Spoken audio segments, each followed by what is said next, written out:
Got it? Got it? Every meeting it starts with got it, Got it. got it. It's like mine. Welcome everybody. I hope you had a great weekend. We're going to do sort of a quick team meeting and a class/mastermind all mushed together today to get everything started off great. How many of you think today is Monday? Because I've said happy Monday 3 times so far. Yeah. And it's only 9:30. Only 9:30. It's the Monday, Tuesday of ever. Yep. Okay, if you've not grabbed breakfast yet, we still have maybe 1 or 2 burritos left and several biscuits. So please don't forget to grab something, but you've got 1 minute to meet somebody new. If you're online, you need to send a direct message to somebody. 1 minute, meet and greet. Nice to meet you. We don't know each other.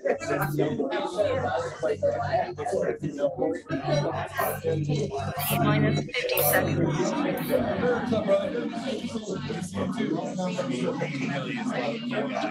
Doesn't really say a lot. Minus 40 seconds.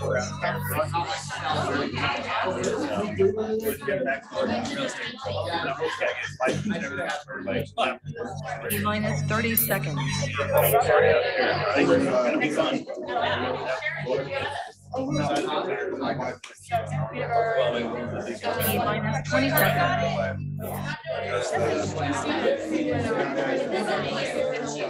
You're the only person that can do it. 10, 9, 8, 7, 6, 5, 4, 3, 2, 1, 0. Wow. Oh, that's the way you do. Yes. Hey, it looks like half would pop up. So fun. All right, every week, by the way, Rachel's co-hosting with me again today. I can't get my words out. Hello, it's Tuesday. That's right. It's one of those again. It's like still being on vacation. So every week we focus on our MVV, B, or P. What are we focusing on this week? Build careers worth having, businesses worth owning, lives worth living, experiences worth giving, and legacies worth leaving. And we purposely chose that one because since we're talking about vacation rentals and vacation things, that fits the experiences worth giving and the legacies worth leaving and the lives worth living. So we kind of try and tie it in with what we're talking about each week. Yep. Also, each week we do a culture winner. Last week's winner was Lee Skiles, who actually was out at multiple cemeteries yesterday. I don't know if he was doing part of a ceremony with each one, but the guy just never stops doing things that are amazing. So who did he nominate? So this is what Lee had to say about this person. There are things easy and there are things that are difficult. And then there are things where I would just as soon take a beating as to do so. That is the way that is nominated for someone for this award. There are so many choices and so many that embody our great culture. But at this moment, I choose Gina Hutcherson for all the right reasons. Over the years, I have watched Gina help and encourage agents in our brokerage. Gina is a wealth of real estate knowledge, which she is willing to share with others. She will gladly take her time to help people without expecting anything in return or seeking recognition for herself. She is mindful of other people's feelings and opinions. Gina quietly exemplifies the best of KW culture. I would like to be there Tuesday, but I have to meet workmen at the house that is closing at 12. So please slinging houses today. So Gina is not here, is she? So we must text or call her. No, just text. Oh, they're all over here. So here's her phone number. You can text her and say, congratulations. Should we congratulate Stanley too? Of course. Okay. Her name is Gina, not Stan's mom, in case y'all wondering what her name is. Yeah. 417-766-8123. I read your writing. I know. Yeah, see, I tried to redo it twice. It was so bad. 766-8123. So text her, tell her congratulations on being culture winner. So she will get to keep the Steffes Award for 1 week and the small Steffes Award for lifetime. All right, what do we have next? You know what? I need to get our preview slide up here, if it'll show, so we can see what's going on. We did finally get all the vendors on here. So I hope we haven't missed anybody. We have everybody on here. Who's in here today? Let's start in the very back of the room. No, even farther back.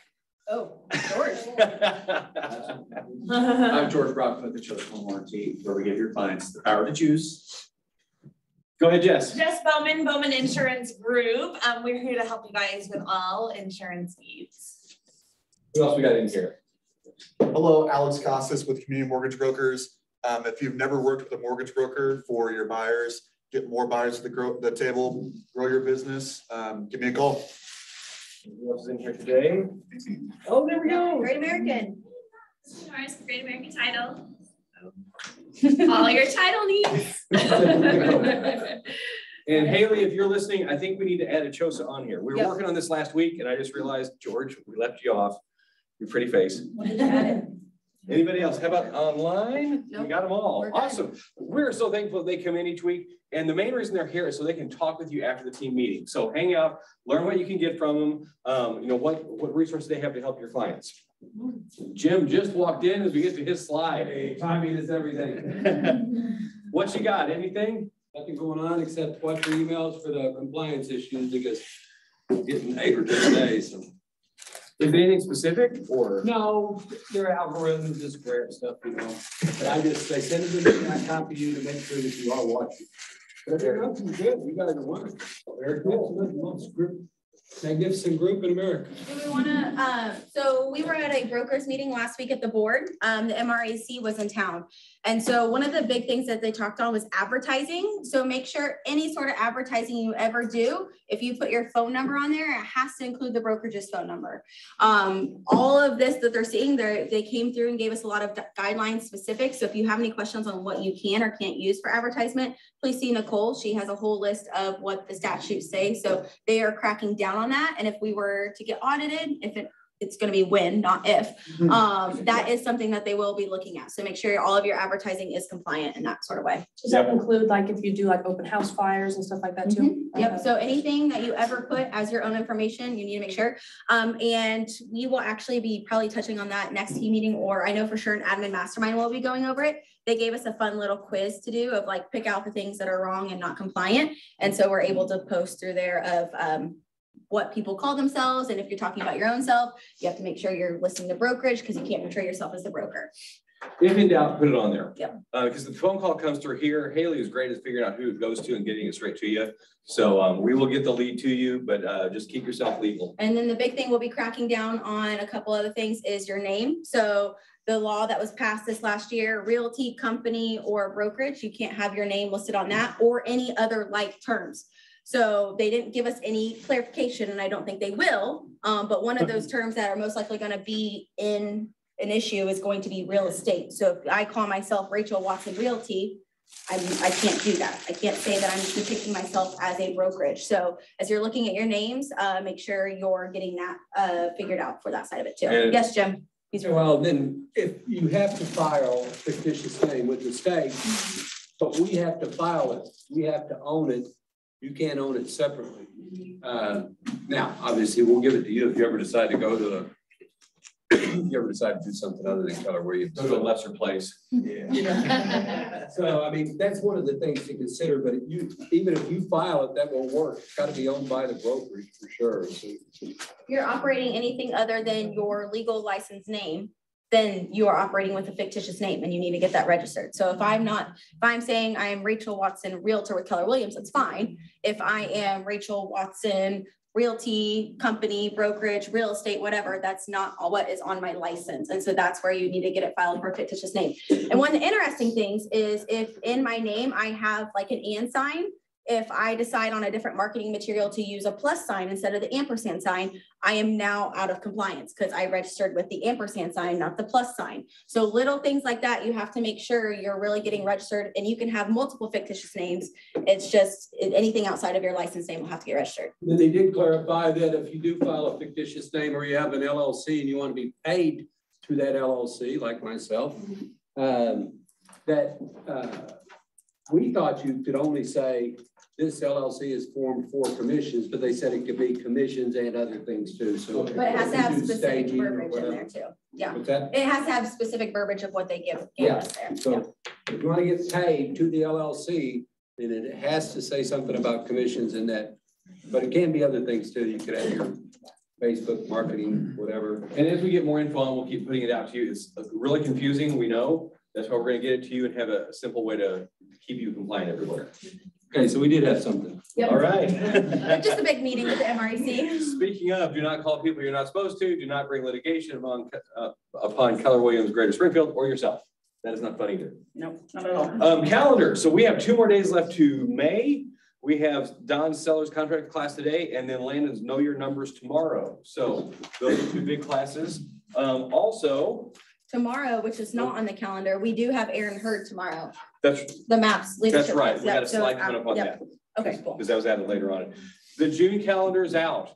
Look at it. It is crazy full with stuff. So don't think, oh, it's summer, I don't have to quit learning. There's all kinds of things on here. We have several things. We're gonna hit in basic slides on it for you, but all kinds of good stuff here. You can see our people that joined. Does this one have the K-score? It does. We've got the K-score stuff on here too. So June is gonna be busy and fun. So tomorrow, Aaron Hurd, 10 steps to triple your business. That is at May 31st tomorrow, 10 to noon in here. They need to sign up for that one. There's not a sign up for it, just come in, Okay. but we're hopefully gonna pack the house for that, Yep. because it's a large speaker coming. Yep.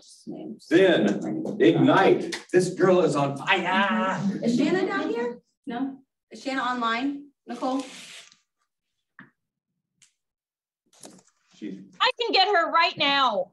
Thank you. So sorry. Okay, Ignite starts June 5th through 6th. We have the link in the box. We have some of the best instructors. We just had our instructor meeting this morning. It's going to be great. There's going to be role play, there's going to be real play, there's going to be conversation practice. The instructors are going to give you enrichment activities. I can't wait. I'm so excited. You guys need to do this. If you've not done it or it's been a long time, please, please, please go ahead and sign up. Very cool. And the link is there. Or if you're down here, we can get it to you also. Shan, is that also a virtual option as well? Yes, we will be Zooming it and recording it, but it's so much better if you can be in person. Yeah, you learn more from being in the room with everybody, so please make sure and do that. Okay, duly noted. I went crazy with my things today. So Tuesday, June 13th, team meeting, Mike Dooley, who is an operating partner and a mega agent out of Northwest Arkansas, will be here in person. Thank you, George. George was back there clapping, so George knows who Mike Dooley is. So we will be having an interview with him during team meeting, and then he will stay after and teach a class on how we built a $100 million real estate business in 5 years. I wouldn't want to do that. No. Not a big life. No legacy no. worth leaving. No, that's no just, business that worth sounds owning. so difficult. I don't want to do that. Okay. All right, June team meetings. We are so excited for this. Every team meeting in June has a professional in it. It's called the Professional Series. So June 6th, Drew will be leading a builders panel. So if you've had questions of what do I do when I'm working with new construction, that kind of stuff, we got a whole group of people coming in. Then you see Mike Dooley on the 13th. Then ask an attorney on June 20th, and then an appraiser panel on June 27th. So every team meeting in June, we've got a specific professional series. This is open to any agents anywhere. Invite your friends, invite people that aren't getting much learning through the summer. We want them to come in here and take advantage of this. Yep, it's awesome. And then of course, June 21st. Pineapple Whip is coming back. So June 21st, I'll be on the north side of the parking lot. We will have adult Pineapple Whip, and then we'll have the kid-friendly one. So bring your families. We'd love to see you. And we'll also have steel drum music. Oh, yes. Mike's in a band, if you didn't know that. And this guy also plays the drums in Mike's band. Yeah. So. Yeah, I'm very adequate, but they let me stay in there. But Kent used to play with a Jimmy Buffett tribute band and travel the country. And he teaches at Pleasant View Middle School, but he's got steel drums now, so he does that too. So he's just amazing, but he'll be a lot of fun. And before we get to Mega Camp, I have one more calendar thing I'd like you to put on there. November 30th, way in the future. That is the GSBR Christmas party and installation. And I'm going to be installed as president. And I thought it'd be kind of cool. Yeah. I just thought it'd be a fun party if we had a bunch of us there. So it's at the White River Room, Thursday, November 30th. So just want to give you a heads up on that. But it'd be cool to pack it with KW people. And then one thing we didn't have a flyer for is on the calendar, June 2nd, which will be this Friday from 1 to 4, we're going to be doing a wealth building investing workshop. And this is really going to be the very beginning basics of if you ever thought about getting into real estate investing, or if you're working with an investor, what does it mean to calculate numbers? How do you calculate cash flow, or why should you start real estate investing? So we'll talk a little bit about that today in today's Wealth series. building, $100 million. Legacy This worth is just leaving, none of it. ridiculous. So June 2nd, which is this Friday. Yeah. All right. And Mega Camp is coming up.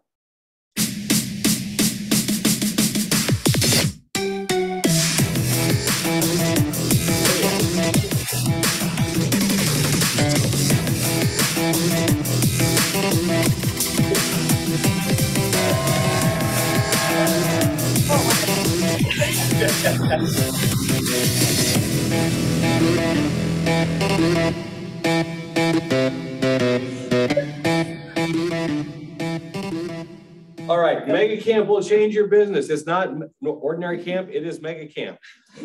Here is your QR code for that. It's also on the wall there. It's also on the window of my office. We think it's that important to get you there. So talk with us. We want to have as many people go to this as possible. It will expand your mind on how to make things grow even bigger. Into the wealth building. Yep. So, yeah, even the wealth building. They'll cap it at 7,000, and that's across all of KW. Even international people fly to attend Mega Camp in Austin. So if you've never been, I would recommend. The next 2 years, family reunion will be in Vegas. So Austin may be the little bit of cheaper option potentially if you're looking at attending an event here soon. And if you're a MAPS client, it is free. You get a free ticket, and we're doing a MAPS event with Tim Tebow. Yes. Yeah. So thank you for attending team meeting. We found out Tim Tebow's coming. All right, realtor slides, not a whole lot. There's the Ford SGF update. I think it's important for you to know what's going on in your city. For example, I have a whole file on the Kansas Expressway extension that people said was never going to happen. I was telling clients for years, because I was in place since the 80s, the more you know stuff, the more you can help people. So this is a big thing coming up. Principal planner of the city, June 14th. Secrets to Success. This is a YPN hosted thing. I like promoting YPN because it's run mostly by our KW people, because we have the young professionals in here. And they will invite old professionals in too. So anybody can come. Also, this one still makes me laugh, but it's YPN. But we've been talking about this for years, and actually very serious the whole 2023. But there's a class also going on at the board about the They have Chick Salad Chick. Oh my gosh, isn't that good? So good. So good. It's always me in there and a bunch of older ladies. I don't care. Give me the fancy Nancy. Lender panel by GSBOR. This is also going on by Women's Council Realtors. And again, you get all these on Monday or on Sunday nights. If you know you're going to get a fine for the year, take a class ahead of time, build up credit. Because you can earn ahead of time on that. Get out of jail free card. Exactly. Broker Bay is now live. We're still learning how all that works. There's a lot to it, but it can do showing feedback for you. It can set up showings. There's a lot to it. And you should join in and be part of the leadership. The more we are, the more we get to our voice heard. And Tech Time with Nicole. We only have one thing today, right, Nicole? Yep, pretty much. We had sent out a survey in the email that went out on Friday. So every Friday we have our KW in the Know email that goes out. It has everything coming up for the next week, next month, all of that. But there was a survey link in there because as KW Greater Springfield, as our leadership team, as our investors, we are wanting to make sure that KW is the place that nobody wants to leave. And so we want to make sure that it is what you're wanting in a brokerage and a place to work and a place to be, you know, having your clients come here. So we did send this survey out just to get some feedback from you.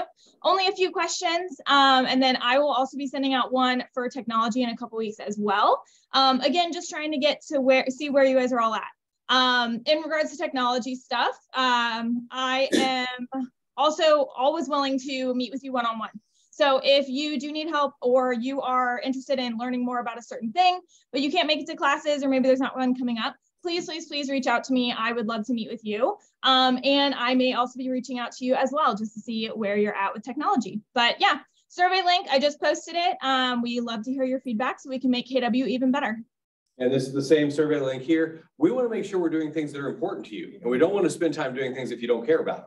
Okay, so that's the more you can fill this out and be very honest with us. It doesn't hurt our feelings. Our goal, we're here for you. So we want to make it as good as possible for you. We're working on the stop, continue, and start motto. So what can we start doing to help provide more value to our agents? What can we continue to do? And what do we need to stop doing that you guys are thinking, we don't need to do that anymore and we can move forward. So help us out. Online, they've got it, and here, and it was in your email the other day too. Okay, markets up. It's been pretty well the same the past 3 or 4 weeks. Not a whole lot of change. A few less homes went under contract in 1 day or less. Still compared to last year, it's a lot different, but it's getting narrower because this is when things started shifting some last year, and you'll start to see these numbers get closer and closer. But still, there's a lot of activity going on out there. 1,008 active homes as of yesterday was 1,003 the week before that, 1,005. It's staying pretty consistent everywhere. So it's just like everything's just trucking along like normal right now. Okay, this week's focus. This is going to be like a class and a mastermind combined. And this is not a high-end investor thing. This is a guy who accidentally got into buying some of these things, and some other people got into some, and what we've learned from them. STRs is short for short-term rentals. Mike, switch to the other slide. Okay, There we go. His interview. Okay, so have you ever heard, there's a book called Eat the Frog First. You ever heard that? It's, you take the big nasty thing you want to deal with and you take care of that first. So we're gonna get into the nasty part of this stuff first. And we're gonna have several people come up. What we're gonna learn from this though, is we're gonna hit legal considerations, the funding and profit of them, documents and contract needs, because a lot of you will be doing them for clients, but also for yourself. And then kind of my journey of it, of what we've learned from going through these things. By the end of the session, you should have a basic understanding of vacation rentals and STRs and be able to properly represent clients or yourself in the purchase and sale of them. So we're starting with the legal stuff first. And if we can have some of our people that have done these before, Amy, I saw Trey in here, Brian, Blake, and we'll get more chairs if we need them too. Yep. But here's kind of the layers of regulations, and it's getting thicker and thicker. And we'll bring, we'll bring more chairs up too. Okay. And we'll get the cameras adjusted also. So you have government, you got county, city, other jurisdictions, and that's what these people are going to talk about some, because they can get hairy. And here's why. There's a lot of money in vacations. And the big corporations are saying, hey, all these little people are taking the money. We want to get our share of it back. Give them one here. And so we've got some people who have run into different things on that. So we want to make you aware of what to ask when you're getting into these things and when you're representing yourself or clients. So Amy, tell us some of your story. Okay, so I bought in Bella Vista, Arkansas, because Branson, Stone and Taney County were getting so heavily regulated. And so in my mind, I thought, well, I'm going to buy somewhere where there aren't these existing regulations. And when I did, I talked to the county, I talked to the city, and I talked to the state level and the POA for Bella Vista. So you always want to research all four of those because regulations can come in at any one of those levels. And at the time, every single one of them told me, nope, no regulations in place, nope, no conversations about regulating. And Bella Vista will probably be one of the last places that is going to enact regulations because we were initially founded not as a city, but as a vacation rental destination. Like the whole founding of Bella Vista was for vacation homes, vacation rentals. They've been doing that since the 70s. And so we bought a house, we fixed it up. We have a lake property that sleeps up to 13, 5 bedrooms. And then the city started doing proceedings for short-term rental regulations. They were getting neighbor complaints because there are a few bad apples in the city that were ruining it for everyone. And they were managed poorly by like Evolve and La Casa. Nobody was taking accountability for having 25 people at a house. Parking was overflowing, neighbors were complaining. Dumpsters are overflowing. Yes. Everything. Yeah. And so a few bad apples can ruin it for everyone. Because for the most part, all of our vacation rentals, us owners that are responsible, we're trying really, really hard not to have problems with our neighbors. So long story short, 6 months of me going down to Bella Vista for every single city council meeting, speaking, trying to get legal support, and we lost. They are regulating us. And the worst part about it is that they're capping our occupancy on our units. So now my place that was sleeping 13 can now only sleep 6. And didn't they do something with the septic on that too? Well, yeah, it's based on the septic system. So what they're doing is basing it on the original septic permit to the home. Never mind the fact that I could prove to them based on my water usage data that my load capacity never exceeded the maximum of the system. They didn't care. They just want a reason to cap the occupancy numbers. So now I have to go back in and change my listing. It's going to affect my cash flow, obviously.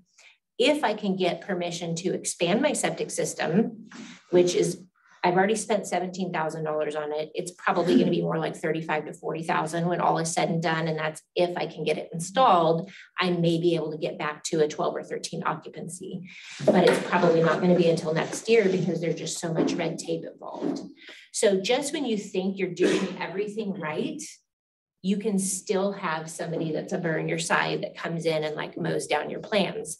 So now moving forward in the future, I would rather choose an area that already is regulated, but has reasonable regulations and then play by those rules and then you'll be fine. That's my and it was all basically government doing it on this one? It is, On yours. and it is literally one horrible city council member that is the boss of, he is driving it all. And his head is about this big, and he literally, no, I'm serious, he literally is controlling everybody in the room, and really difficult. And we've worked so hard, and I can't even, hundreds of hours. Hundreds of hours. We did talk about that, that's true, but we elected against it. What's that other hole dug right next to the septic? I know. Yeah. So Stone County started realizing, oh, if we have our fire inspector look at things, and then we can tell people, oh, they got to have sprinklers, you know, and then, oh, because you know what's coming down the road, taxing at a commercial level, because Taney already does that. So, and these are, the reason we're selling this, we want you going in eyes wide open on all this kind of stuff. Trey Rachel. Well, there is some good things about short-term rentals, but we're gonna continue the negative first. Eat the frog. Yeah, we're gonna eat the frog. So we bought a little A-frame cabin down in the Black Oak area in Lampe. And it was not, at that point in time, same thing. They hadn't put any restrictions in place or anything like that.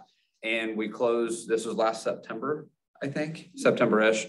We closed on a Friday. The following Monday, put our application in with Stone County for a nightly rental, and then got a call on the following Wednesday saying, hey, we just outlawed any new nightly rentals in residentially zoned properties. The day after you closed. And this was closed Friday, put our application in Monday, Wednesday, got the call from them. Okay. Said, but don't worry, we're sending your application feedback. I was like, well, great, now we have the property. That's awesome of you guys. So doom and gloom, kind of eat the frog here again. What we would do differently is buy a property that is already zoned. When we talk about being conservative and safe, number one thing you can do is buy a property that is already zoned or is permitted for a nightly rental use. I know in like Stone and Taney counties, commercially zoned properties, Kirk's going to be able to answer a ton of questions on this, but properties that are zoned commercial already, you can do nightly rentals on. You don't have to have permits. You're just ready to rock and roll and use it for what you're going to use it for. Our property was zoned R1, which is the primary residential neighborhood where people are living there. It's not a nightly rental. It's not condos. It's nothing like that. It's just houses. And so the purpose of what they're saying is they don't want the riffraff in their residential neighborhoods. Partially, I get that. I mean, I don't want a bunch of riffraff next to my personal home, so I understand it. However, if you guys have been down to the Black Oak area, it's a nightly rental. That's what it was built for. Okay, I'm gonna throw it on this. Yeah. Way back in my day, it used to be called Swiss Villa Amphitheater. And all these little properties are Swiss villas. They're little A-frames. They were made for people to come stay. Timeshare? There's 450. It's 450 square feet. It's not a house. So yeah, even sometimes if it was that way in the past, when government gets involved with things. Well, and that's kind of the talk. I'm not a conspiracy theorist at all. However, about half a mile down the road, they're building X amount of nightly rental units. They're doing it more towards the lake as well. I mean, I would guess, Kirk, you probably know this stat, or maybe you'd be the one that would know it. I don't know how many nightly rental units are going in Lampe right now, but I would guess it's hundreds of them. And so my guess is the hotel industry got their butt kicked through COVID. And now that they're making kind of a comeback and they're making money again, they're going to go compete, and their competition right now is nightly rental units. So if there's somebody that can have some influence or some control and lobby for the changes to be made, they're going to do that. And I don't necessarily fault them for it. However, it is what it is. So right now you just have to be super careful in where you're buying. Like Amy said, it's, I've never heard it that way. I thought that was really good, of buying somewhere that's already regulated, so you know what the rules are versus getting the surprises later on. That makes perfect sense to me, because I mean, we kind of got the end of them putting the regulations. And I think the other thing we learned is we are not going to buy a very niche property. So a 400 square foot A-frame cabin, if we needed to rent it long-term, most likely it's not going to happen and rent long-term. So we're probably not going to be the niche property people anymore. And on the approval, sometimes it's approved for the current owner, but the new owner has to get approval also.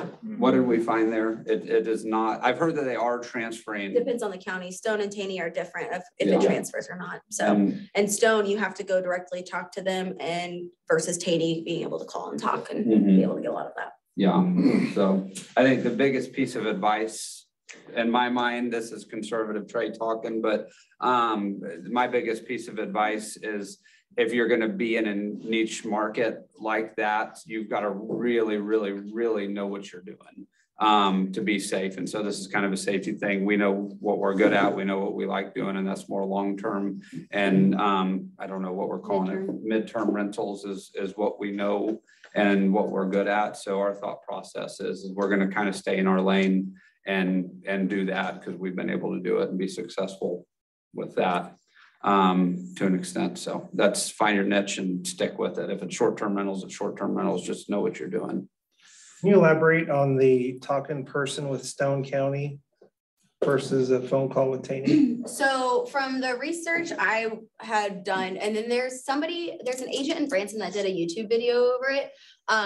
In order to, some of the maps that you can get, you have to go to Stone County to obtain those maps to see what's zoned R1, what's zoned commercial, versus Taney, I believe that those are online and you can access. So there was differences in there, and Trey even went down and talked to Stone County to have the conversation with the commissioner about those things. So I think Stone is a little bit more not as technologically advanced, and so you have to go in person for some of it. Stone age. Yeah. Yeah, they were super nice about it. Sorry, they were super nice about it, but they just said no. And my argument was, hey, we got our application in before you made this change. My thought process is you should honor us putting our application in and let us go through this process, which then they're just going to tell us no, so it doesn't matter anyway. But they said that the precedent for them has always been whenever they make a change, as soon as they make the change, even if there's open applications, everybody's kicked out of it. So anyway, yeah, go ahead, sorry. If you're representing a buyer and you're writing a contract, it's a weekend and you can't get answers to these questions, build that contingency into that contract. So contingent on getting approval from Stone County or Taney County to transfer the permit for the short-term rental, even if it's an existing short-term rental, does not automatically mean that you get to use it as a short-term rental when it's sold. That's the biggest thing. Build it into your contract and protect your clients. And we'll show you a couple of forms you might be able to use too. As we go on. Right. So like Trey said, there are some good things about short-term, but I'll also say some of the bad. So I avoided some of those headaches by having a property in Branson that was already an established HOA that was built for nightly rentals. It's actually Thousand Hills, so it's a golf condo right there on the course. But some things that I learned in the process is get to know the HOA, request the minutes from the most recent meeting, because right after we closed, we found out about a special assessment that we were not aware of. That was about 11 grand. And it was replacing all the stairs and railings for all the units. And can I throw in why? Yeah. In the 90s, condos in Branson were being built fast. There weren't many regulations. Most of the stairways were built without rebar. So your guests could fall through. So, and a lot of subpar property management companies, won't name any names, were using salt that was not the kind of salt that was needed to be used, that was actually specified, but the kind of salt that would rust out the metal around the railing. So that made the problem worse. But on top of that, one thing I discovered is, so these HOAs that are in these established communities aren't always run by people that are investment minded, right? So our HOA in particular is all people who are retired and have lived there as a primary residence, probably since close to when it was built. They don't really care about cash flow. They should, because it helps their property value, but they actually scheduled construction for June. which is the busiest season. And they gave me less than 30 days notice of when my building would actually have all the construction done, which means I already had 2 bookings in place. I had to cancel those bookings, and because they were less than 30 days, I had to pay 2% of the booking from Airbnb on one of them plus a fee. The other one, fortunately, we were able to rebook with my same property manager, but a different unit. So I didn't lose money, but I don't make money. But altogether, it's going to cost me a little over $2,000 because of the lack of notice that I got. I'm a little bit burned up with that each way. You don't usually see me mad, but I got mad about that one. So, you know, ask for those minutes, review the covenants. I mean, there was 50 pages of covenants. I read every single word, trying to see if there was any recourse I had from not giving due notice, and there was really nothing I could do with it. That being said, that it's still profitable. I'll still keep it because I'm viewing this as a one-time, you know, thing with a special assessment. But it took almost all of my cash flow from my first year. I've had it since July, so I'll pretty much break even, maybe a little bit up, because of the assessment and the loss of revenue from the bookings. Nice steps, huh? Yeah, the steps are gonna be gorgeous. All right, Blake, bring us home on this segment. Is the question how terrible Airbnb is? Yeah, it's pretty just much. Things to look up. Eat the frog. You need a lot of money. It's fantastic on my side. Yeah, we actually got really lucky. So we bought ours because it's a place that we could see ourselves living in someday. So it's not a neighborhood. We just were trying to find a way to make the numbers work because we currently need our house that we have now. And this other one's on the James River. So, but it's not going to create money right away. Like, it's going to take a minute for the bookings to start happening. There's going to be expenses are just going to happen like any other rental. And so just make sure you have some reserves. I know it's kind of a lame answer, but make sure you have it, and then check county. So we're in Greene County, but we're just in the county is where we're at. It's a Rogersville address, but so there's no rules for us at all. Which is kind of terrifying because when they decide to make the rules, we are kind of at the mercy of Greene County. Otherwise it's been great. Now we only have one. We've automated the process because you can automate it really well. But we've only had it since last September. But it's paid for itself every month except for 3. Now we've not made a ton of money on it. But we know that's coming because I think we're booked every weekend and most weeks until the beginning of August. So it's starting to come. But if we didn't have the reserves to even cover a payment, or the AC went out, it's on a septic. So if something goes wrong with the septic, you would be like an $11,000 assessment would have pretty much taken all the reserves we had out for this one unit, and it would have not been great. Can I suggest one thing for me? Looking at these, put a warranty on the first year. Yeah, that's an interesting thought. I know. You can get your graphic on the slide next week. Who didn't fall for that? I don't know. I'll add something there too, just some tips if you guys are thinking about it. Think about what kind of insurance policy you do have on it. Mine actually has a loss of use, a pretty sizable loss of use clause in there. So because it's not just about having whatever you need to get fixed. It's about the fact that your unit is not going to be rented out during the time that it's being fixed. So if you have a policy in place that'll cover you for that, whatever your typical revenue would have been, your insurance carrier can actually cover that. And then the other thing I'll add is placement.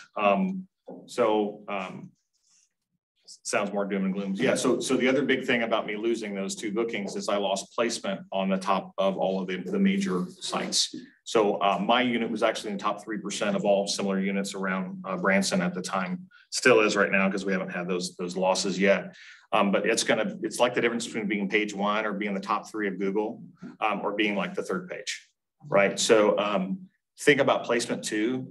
Any kind of cancellation or issues can impact your placement. And if you have positive placement, sometimes it's worth even dipping any reserves and being more aggressive on your pricing. That's what we did in our first year. So we could have booked it for a higher rate, but we didn't because it's all purposeful to get our placement really high. So next year we can start getting premium rates. If we have time for one more. I feel like I wasn't planning to chiming in here, but as I'm listening to them. So you're seen in the internet world. I don't think anybody wants to see me, but You go over by Amy. Amy. Sit in that chair right there. I'll sit in this chair. Okay. So I got into it completely accidentally. I was just going through a divorce and I wanted to keep the lake house. And so I went on Airbnb and created a little thing and was just giving it, you know, just kind of on a total whim, didn't do any research, nothing. Was hoping to pay for taxes and insurance so I could justify, because, you know, your mortgage payment, you're actually building equity, and in my mind, it works. I put it out there and it booked and booked and booked and booked. Now it's become probably my biggest source of income every year is, or the most stable source of income every year. So I have had wonderful, wonderful experience. I'm in Camdenton. I have condos on one side of me that's heavily, heavily regulated. They can't do anything. They own the road. So my big issue was I couldn't have a trash truck come to my property because they wouldn't let the trash truck on their driveway. So I did have to get a dumpster up at the top, and my guests have to remove their trash, which is kind of annoying. On the other side of me is Normac Estates, again, heavily regulated. For whatever reason, my standalone house is not a part of either of those. So I have no regulations on me and nobody around me can rent. So, I mean, I really lucked into it. But that said, my biggest issue with doing the nightly rental, and it's probably all on me, and you guys probably have put things in place. If I have somebody that trashes my house, it's very difficult to get reimbursed. Have you guys had that issue? Oh, yeah. So typically Airbnb will try to reach out for a week and then they say, oh, they didn't respond. How about we give you a $50 credit? And you're like, oh, okay, great. And you're like, what if I say no? Well, you're probably not getting anything. So I have had that happen twice, but I have had it's been about 4 years, probably 800 renters, and I have had two issues of they didn't want to pay for what they did. Most of my guests, and it's a higher end place. It's not, you're not getting a bunch of riffraff. You're getting families that have some money. When they do something to the property, I almost always get a call. Hey, oh my gosh, last night we forgot to tie up your boat. It blew away. And I'm like, hey, no worries. It happens, whatever. But it happened twice. I got that. Well, the wind comes up, they don't think about it. They set the kayak on the dock and the kayak blows away. I'm thinking like, yeah. Not that kind of boat. We also have paddle boats. I mean, we have all sorts of things that the guests use. But in my mind, the price that they're paying to use it and the amount of money I'm making, like I'm just not worried about little things like that. And it all, for me, has worked out. Also, I'm a mom of 4. And so I get like kids damage stuff. And every time I go somewhere, I'm like, hypervigilant, trying to get my kids to not damage something. So when somebody calls me and says, hey, my kid just, nail polish, gold nail polish all over the white comforter and on the white door and on the dresser. And I told them not to worry about it. They're like, are you kidding me? I was like, yeah, it's a comforter. Like I can replace it. We can repaint the walls, no worries. But that's just, I probably don't get upset about enough. I don't know. But for me, I love it. I love to read the reviews. It's my favorite thing in my world is just to read the reviews after they've left. And I will tear up sometimes because it's just awesome. I love it. I love being able to give that vacation to people. And like I said, I let them use everything. We have Tonka trucks and shovels, and we have the beach area and the kayaks and everything in that house, use it.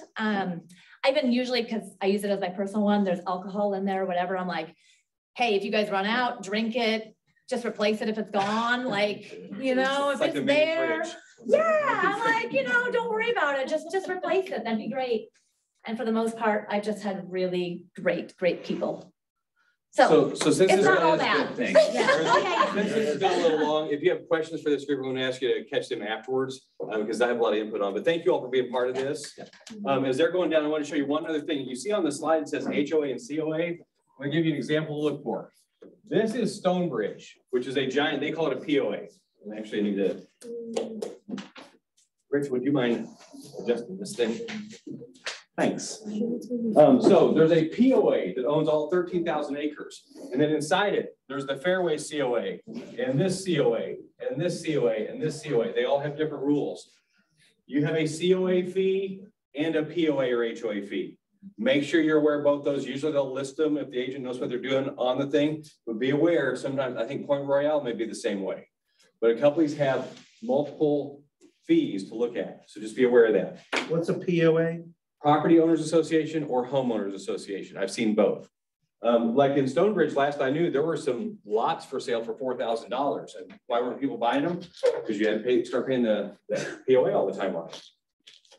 Okay, some other things on. So COA stands for what in POA? Condo Owners Association, Property Owners Association, HOA or Homeowners Association. And they're called different things. Just check it all out. Laws are constantly changing, kind of like what we were saying there. You are a business. Remember, you will have property taxes, sales taxes, tourism taxes, district taxes, tax, etc. They will try and get their tax any way they can from you.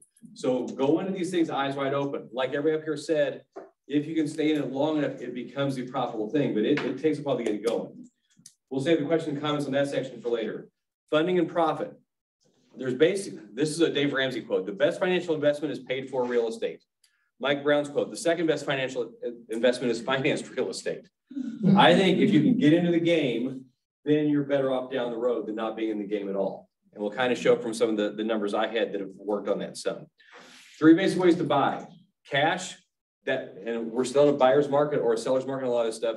Second home purchases. Each bank has different rules, but some of them, a second home is something 40 miles away from you that you're going to stay in 14 days or more for the year. They don't care what you do the rest of the year. Those are sometimes 10% down.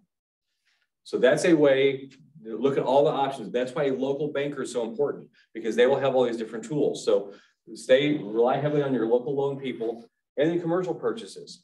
If some of them are looking at it as an investment thing, a lot of other things about you don't matter. If the thing's going to cash flow, they will do the loan for it. Those are typically 20% or 25%. But just realize there's different ways. Talk with your loan people, see what the different options are. Okay, analysis of a specific rental market. So when I started getting ready for this class, I found this book from a guy in Branson. He's an agent down there. It's called Myths Management and Mastery of Vacation Rentals. I don't read much, and I dog-eared so much of this thing. But between that and Joel Gaisford, he told me about this thing, Airbnb Data. This is a website you can go to, and it will help you. It's not going to let me on here. Dang it. I was going to show you that. It is like MLS for vacation rentals. You can buy like $100 subscription a month, $100 a year maybe, for everywhere, or you can get a specific town. And it's airdna.co. Yeah, not com. Yeah. Found that out the hard way. I was like, man, I wanted to show you that because it will show what different houses have rented for, how much they're getting. And that's your analysis right there. So, MLS does not show you those things, although most good agents will put the P&Ls on there. But this is a great tool I found that will help you analyze a specific area. What's that called? So AirDNA will charge you based on how many properties are available in that area. So like the AirDNA subscription for Ozark is like $19 a month. The AirDNA subscription for Hollister is like $150 a month. So they price you based on how much data they have available to give you for the area, but you can do monthly or annual. That's good to know, because the one I'm on right now is $40 a month. So that makes sense that it's different everywhere. On vacation or on investment, everybody talks about doors. The big thing I learned from this book, and I was feeling this, but to see it in writing was amazing. It is not number of doors you own, it's how many heads in beds. How many people can you get into there? So if you have a 2-bedroom that will only sleep 4, that's not as good as if you can have 2 queens in one bed and a Murphy bed in another, something like that. It is heads in beds. That's the name of the game. I also thought it was like a baseball stats. How many times do you get on base? How many nights do you rent? That's important, but it's not as important as the heads in bed. And those two combined makes it incredible. Okay, the great thing of these, and mine that I've gotten are all condos. They're in developed areas, kind of like Thousand Hills where Brian is, where I know it's set up for vacation rentals. In fact, they will even run it. But I want to show you what the actual owner statements look like. So this is mine. Hopefully it opens. This is my latest one from Thousand Hills. So it will show me my costs. It will show each guest, how many nights they stayed, how many nights for the month. 23, and this unit was going 280 nights a year right now. Average in Branson used to be 90 to 120, but this one did really well. But it will show how much is coming to me, And I don't do a thing with it. They just send me a direct deposit. But you will get something like this that will show you everything. It'll show you your income, your expenses, pest control, cable internet charge, linens, credit card charges. Oh yeah, you get to pay for everything on it. Preventive maintenance, all these different things. But this is a sample of what you'll see. Every company does it slightly different, but you will get a statement, and it's important to keep track of stuff. Next, a P&L on these things is so simple because there's not much to it. And remember the thing about finance real estate. So this is the one we're using over and over is mine called 300 Glory Road 14-1. This is 2017. This is the first year I owned it totally. And you can see that the bank, we're gonna go to the first full year. So right here, that was my HOA dues. There's my loan. And so it totals across each month. Those are fixed. Then utilities, here's electric, which is insane down there, water and sewer. Water and sewer in Branson is cheap. Outside with American Water is insane. Then things come up once a year. That was insurance. That's another thing on a condo. You own from the walls in. So you only insure from the walls in. You don't own the outside. So my insurance, my first year was $357 for the year. So just realize, even though you're paying HOA and COA dues sometimes, some that's covering that. Those were my taxes until Taney County decided to start taxing it commercially. Then it jumped up. So my first year, I made a net of negative $347. Mm-hmm. The bank made $3,871. You see the Dave Ramsey quote, paid for real estate? Right here, the bank was making most of the money. We rented 196 days that year. We're gonna fast forward to 2022, the same unit. No loan, because we paid it off. Now, we're up to 284 days. It made 7,600. It's a long-term gain. And that's not what, I didn't realize that when I first got into these. But again, this Excel sheet is so simple. So that first statement I showed you, it goes right here. It shows how much came in, my cost out, my net from the company. And then this just gradually does year to date and builds up. Okay. This year, guess what? We had an assessment come due too. Ours was only 7,400. So I feel, and what's frustrating with mine's a single level building with no steps. And I'm getting to pay for steps for everybody else. But that's part of being a part of the association. So here's this year going currently.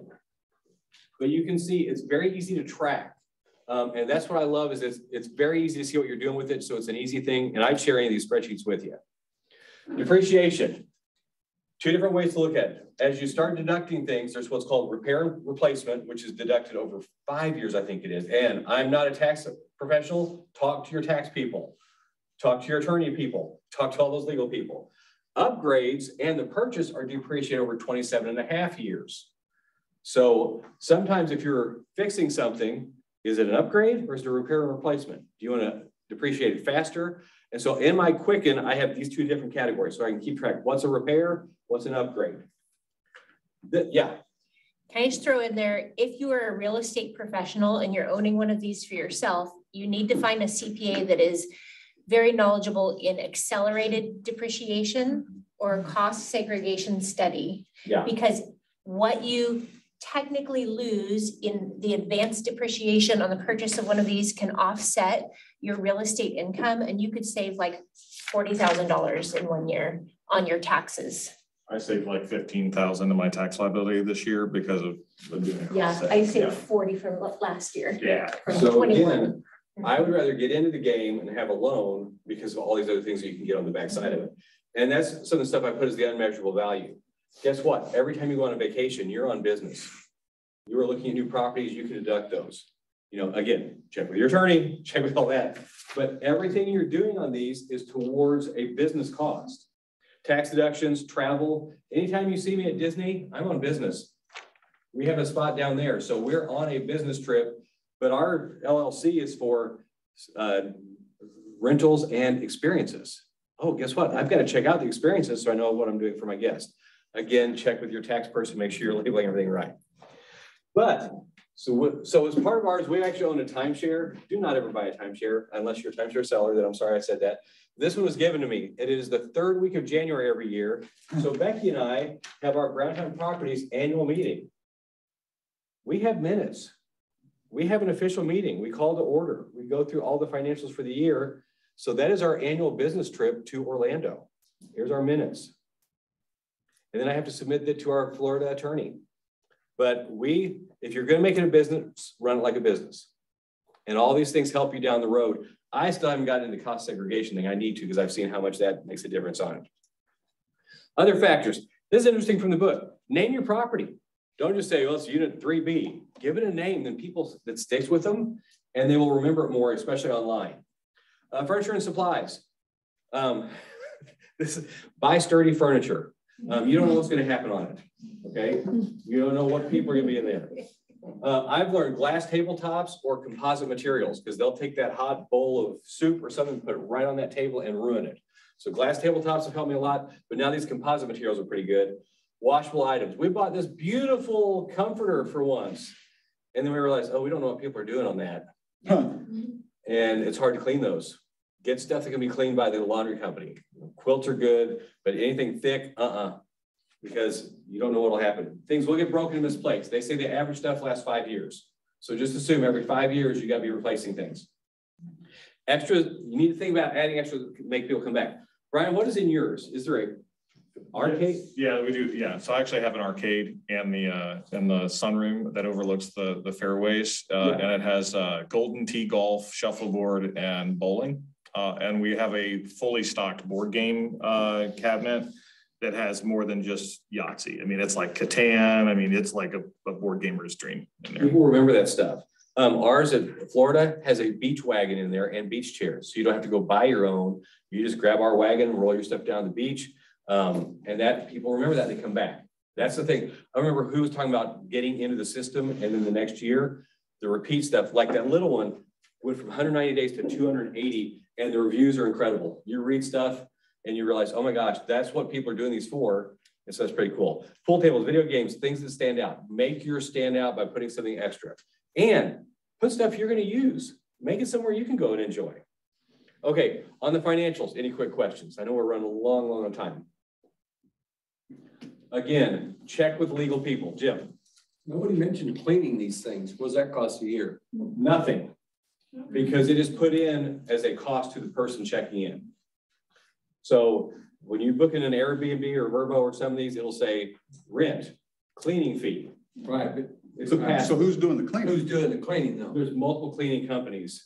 So I would say it depends, because like on mine in Bella Vista, I only charge $150 cleaning fee because that feels reasonable, but I pay my cleaners $275 a turn, because that's what it takes to get somebody really good that's going to pay attention to detail and take some ownership on it. So sometimes you have to factor in that for yourself, especially if you're self-managing. If you're hiring a management company, sometimes they have the cleaning built into it, like RentBranson.com. All of their cleaning is built into it if you're using them, and they insist that your sellers have their sheets and their linens. That way the people can just come in, grab it, swap it out with a new set that matches what everybody else has, and they turn it, but there's no additional cost on the cleaning. But look at it kind of like a transaction fee and a transaction coordinator. It gets charged to the client, and then you have a second party or a third party doing it a lot of times. Okay, documents and contract needs. You need, on condos especially, like I said, that's what I deal with mostly, C&D 2000. This is a thing where it tells all these questions that you have about a condo resale. And like, this is what I'm selling right now, and the HOA person, who, the reason they used to become president of the HOA is they wanted to be mayor of their small town, they couldn't get elected, so they took over a POA. No. But you can see, this is giving notes to my person buying mine, that there are some things going on they need to know about. You don't get this when you first write the contract, because the HOA charges every time they do it. It's a $50 charge or more. So you will start the contract, but then sometime during the process, you'll get the C&D 2000 in certain areas of the state. I just ran into another spot that doesn't use that. They use a whole different form. And then the C&D 2010R, and C&D is just the phrase for condo. This is a rider to the sales contract where the seller can actually answer anything they know. But the big thing is, make sure you're getting this resale certificate, because that gives all the basic details on it.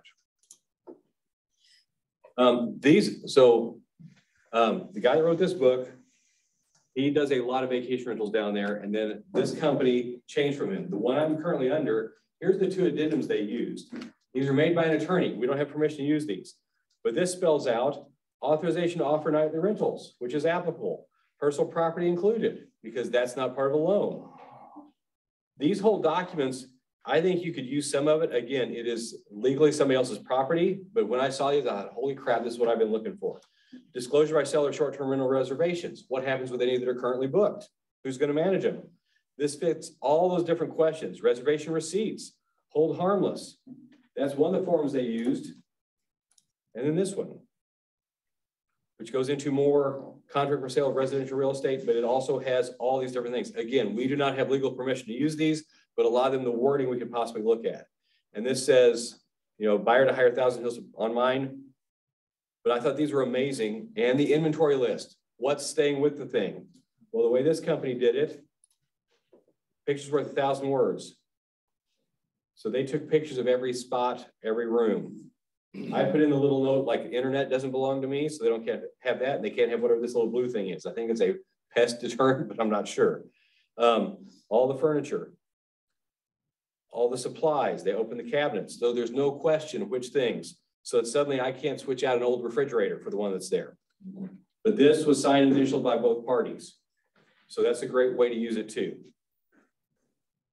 Okay, again, it's a document contract thing. We don't do condos as much up here, so we got to make sure we're overdoing what we do when we get down to Branson area or Lake of the Ozarks, because that's not that far away either. And I'm curious to hear Mindy say that, because I've heard several other agents in the area that own up there. Okay, I thought I'd just tell you how I got into this. Mark King once said, every time you go to a house to look at or to list, your first thought should be, should I buy this? And as real estate people, we have a discount. You know, we can work in, we have the best way to build wealth by getting into real estate of whatever type. I don't care if you like this idea, if these scare you, or investment properties or flips, but every time you look at a house, your first thought should be, should I buy this? I was showing some properties down in Branson a ways back, and I looked at them like, well, that's kind of cool. I should do that. This was 2016. The big three things I was told, because I asked every person down there I could, what are the three most important things to make things rent? They got to be walk-in level, because there are a lot of old people going to music shows. You got to have good beds. You got to have flat screen TVs. Those were new. Some people still had the big tubes. We've changed. Now what we look for is a place we'd want to stay. Our goal now is, will we go stay there very often? And it's got to have good beds. And that's got to have smart TVs and Wi-Fi. And Wi-Fi, so my big thing with not managing myself is I didn't want to have a call at 2 in the morning to, you know, go fix a toilet. More importantly is get a call at 5 p.m. on Friday saying, hey, Wi-Fi is out. Because there's no way to fix that. That's why I like having somebody else do the management for me, because I'm as hands-off as possible with them. Okay, so we started from nothing, literally. And I'm saying this because if you're at a spot where you're thinking, should I start investing? Start from anywhere. And I debate whether I should share this slide or not, but I'm going to. November 7th, 2016, there is my bankruptcy filing. That is where I was discharged. I was worth even. I was broke. The 4 years before that, I had some things going on in life. I'm not a victim. It was things I chose, things that didn't always happen the way they did. But this finally happened, and I said, I'm free. I'm even. I'm worth nothing. In fact, the two reasons I showed this to you, and like I said, I debated whether I should or not. Doesn't matter if you don't have anything right now. You can start anywhere on this and get into real estate investing. I don't care if it's short-term, long-term, homes, whatever. The other thing is, God can take a mess and make an incredible story out of it. So like 3 days later, I printed this off. People used to print off their deed or their note once they paid it off, and they would burn it celebrating they owed nothing on their house. So I'm at my fire pit that night, a bottle of wine in, burning this, celebrating, I'm worth nothing. And that's the first day that this cute girl that was a booster at Kickapoo with me in the choir texted me, and Becky ends up coming over. And the first night I visit with her, I'm celebrating that I'm worth nothing.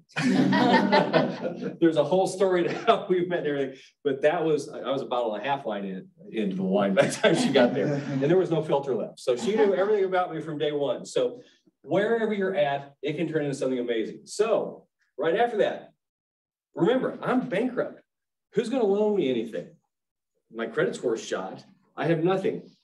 But it doesn't matter on a commercial loan, because commercial looks at the value of the property, not you as much. So first one I bought was 1001 Golfview Drive number 15. You're gonna laugh at this. There it is. It was 525 square feet. I bought it for $38,300. Guess what? It didn't appraise. That's the different market we were in. It appraised at 36. So the bank would loan 80% of 36,000. So I had to bring in the extra 2,300. But that's when it got me started in things. This was right on the golf course in Stonebridge. And this is where I started learning them. Okay, so we bought that one. Next, bought this beautiful one that I've been talking about a lot today. Look at this. It's the honeymoon suite. It has the nice, pretty bed. It's got the jacuzzi tub in the corner. There were several of these around Thousand Hills. Bought this one for $61,000. Guess what? It did appraise, but the bank rejected it. I didn't know a bank could do that. They didn't like the comps he used, so they said, no, it's worth $58,000. So again, I had to punch in extra money. But every time I bought something that was underneath what it appraised for, because the sellers won't budge on these, they're making money, so they're happy.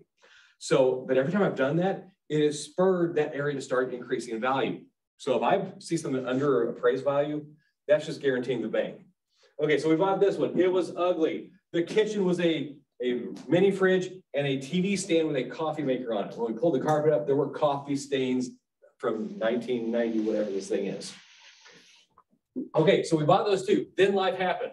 Becky and I got more serious. We got married. We had life. We had graduations. Stuff happened. During that time, we paid off Golf Drive, that whole $36,000 house. We kept making improvements to Glory Road. Purchase 3, November of 2021. We bought 200 Golfview Drive B3. This is on the other side of Thousand Hills. Again, I've typically stayed where they are being managed by the companies and they're pretty secure there.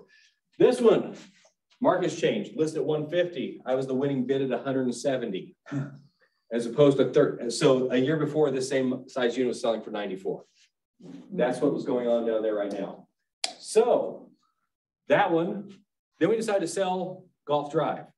I sold it in December that year for $55,000. Remember, I bought it for 38. If I would have waited till March of the next year, it sold for 105.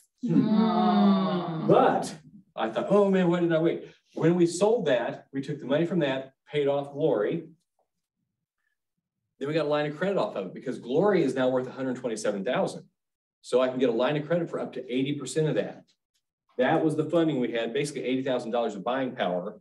So again, this is not a short-term game. This is a way to get into investing in real estate, but it's gotta be something you love. I love the vacation things.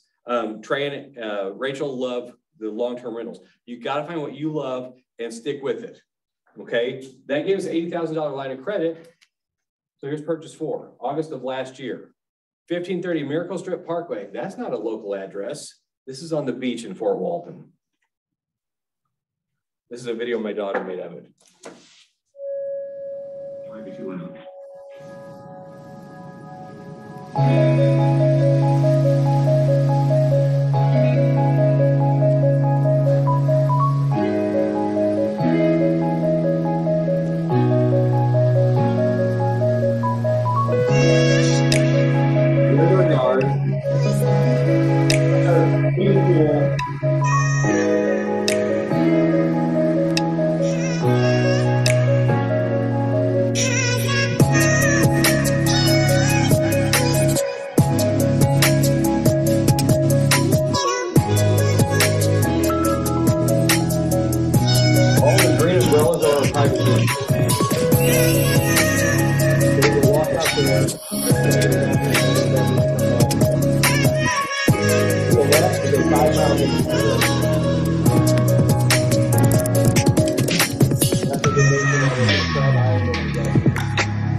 But that came about because of the jump through the whole process there.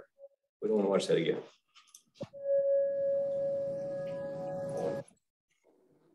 So sale number 2, we sold Golf Drive 15. Right now, this is one I bought for $61,000. It is under contract in the 160s. So that one we are currently selling and we don't know what's next. But we do know we have 1031 money. We got to find a property in 45 days and sell it in 180. Our goal, we came up with this the last few months we looked at this. Our main goal is to have a minimum of $200,000 per year being generated by vacation rentals by the time of our retirement. Because then we'll be on business, traveling from vacation rental to vacation rental, checking on them, upgrading them. And that's kind of our retirement goal. Again, 2016, I was starting from nothing. I didn't have any, investment properties or, portfolios, that kind of stuff of, stocks, bonds. This is because in real estate, we have wealth building right here. We can start anywhere and build it. As part of this goal, our aim is to continue adding properties to our portfolio in places we want to spend time. That's the thing we like. We can go where we like the Destin one. Our kids were down there for this last weekend. So this to me is also a legacy changing thing. My kids who are 25 to 30, age of a lot of you in here, now have a spot they can go and have vacations when they're still trying to get life, balanced out financial wise and all that. So I see this as a way to help change the legacy of my kids also. Don't be afraid to start small. Find a little one in whatever investment thing you want, but find out what you want, learn and change as you go. Don't wait to buy real estate and wait. So we went long, but there was a lot of stuff in here, and I'm glad you had so much of the scary side of it to start with. What thoughts, questions, or anything do we have?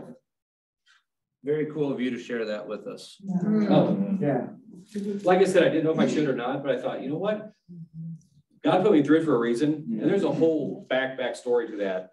But Gary Keller says you can be anywhere in 5 years. I'm at 7 from that incident. But look what can happen. Mike, go back to the other slide deck. Okay, so every class we do from here on, we're ending with this slide. Not that one. What are your action items? Was this just information, or is there something you've gotten from this that'll help you go somewhere else? Not mean leave the company, mean go somewhere in your life. Elise. I just texted my property manager for our Airbnb to see where we can add another bed in order to get more heads in. Heads in beds, isn't that great? Yeah, because we have a 2-bedroom in Roundtree and it's booked out pretty well.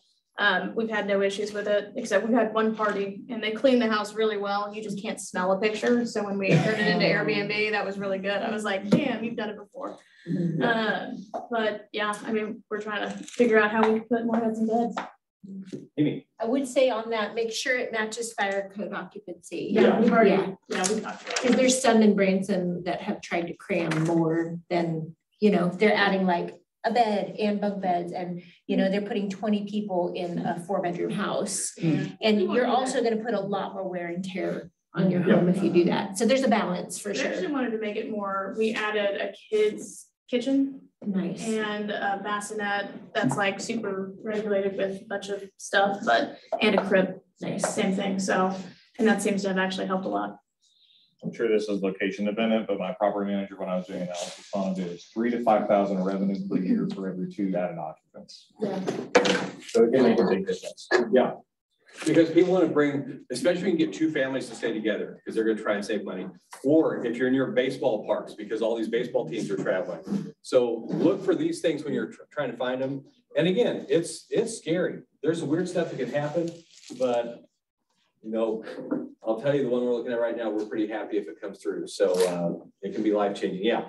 I'll add a tip too. If it's already an established nightly rental, negotiate with the existing property management company. Yeah. I was able to get a discount on what they charged me for a full 12 months for them to be able to continue renting the same unit, even though the owners were changing, because they had already built up some momentum and they didn't want to lose their money. And if you can keep the reviews, because every time you start as a new listing, it starts over at 0. Yeah, I would have lost all that momentum. Yeah. So you've got to have that. Kurt.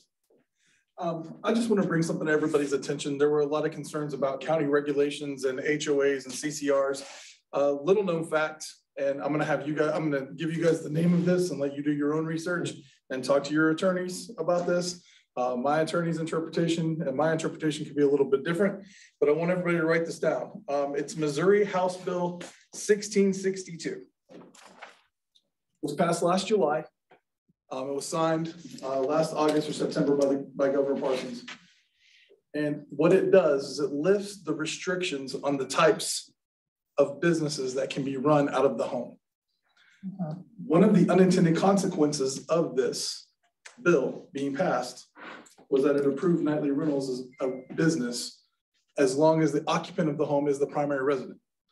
Primary resident can be the owner, or the primary resident can be a leased tenant. That state law will override county, It will override HOA. It will override CCRs. It will override everything. So do your own research, go talk to the attorney, please. But look it up, check it out, see what you think of it. Missouri House Bill 1662. It's Missouri House Bill 1662. They were in the process of saying that they were going to go back and repeal it during this legislative session. I haven't heard anything about that. But just look it up, guys. I'll tell you this. I have multiple units down in Kimberly City that we use for nightly rental. It's been a blessing that they have paid for themselves and then some since last October when we opened up, and it's just gotten better. We grossed $4,500 this weekend. Okay. Now there's been a lot this weekend grossed. There have been a lot of trials and a lot of tribulations. I stood in front of a city council meeting for an hour and a half with 70 people that wanted me dead, right, to get this approved. But it's approved. I went through that process the hard way for 8 of them. The other 6, I went down and added them to my business license under using this house bill. And they're now approved for nightly rentals. We already had long-term tenants in there for the first 6 months because we were doing a cash out refi. And so we had to put long-term tenants in there for at least a year. At the end of that year, those tenants will be finding another place to live because I will be putting them on the market as nightly rentals. Guys, nightly rentals will change your life if you get into the right situation in the right area. Everything that everybody said up there, absolutely true. Take that all to heart and double down on it because you can get put into situations that you can't control. Just like this. You can be way down here or way up here. Yeah, and it's just like this. But I'll tell you. And check your own compliance and legal side of stuff. Exactly right. Like I said, you look into this bill, you have your attorney interpret it. We interpreted it a different way. I literally went down to Stone County and said, hey, actually I went to the city of Kimberly and said, hey, I need a business license. First, like, you already have a business license. We'll just add it to you. No problem at all whatsoever. Nobody wants you to know this. No one wants you to know about this law. They are not advertising it. The counties do not want you to know about this law. But I've had 2 other clients that have gotten their homes in Stone County approved for nightly rentals based on this conversation. My question is, when they repeal it though, are they just going to jerk the carpet out from under everybody? And nobody has any control or thoughts over that, for sure. That's something that you're going to want to consider, Brian, without a doubt. Without a doubt. Everybody online in here, thanks for staying with us so long. Next week starts a professional series. You're going to have new construction builders panel. Have a great week. We'll see you next Tuesday. Sorry, just the beat thing again.